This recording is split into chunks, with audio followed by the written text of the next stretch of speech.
சாப்பாடு அடுப்பங்கரையில் நின்றுக்கிட்டு என்ன பண்ணிட்டு இருக்க? மகாராசன் வந்துட்டியா? இம்பிட்டு நேரம் இந்த வீட்டில் சத்தமே இல்லாமல் இருந்துச்சு. வரும்போதே ஓலப்பற மாதிரி சத்தம் போட்டுக்கிட்டே வருவியோல?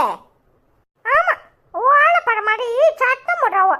உன்னைய பாசமாக தேடினா இப்படித்தான் பேசுவியோ? உன் பாசம் எனக்கு தெரியாது.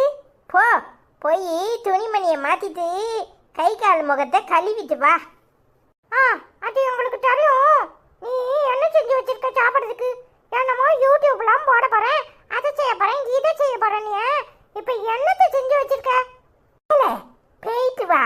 புதுசா ஒரு டிஷ்ஷுன்னு சொல்லுவோம்ல, டிஷ்ஷு செஞ்சு வச்சிருக்கேன், எடுத்துட்டு வரேன். பரவாயில்லையே, யூடியூப் ஆரம்பிச்சு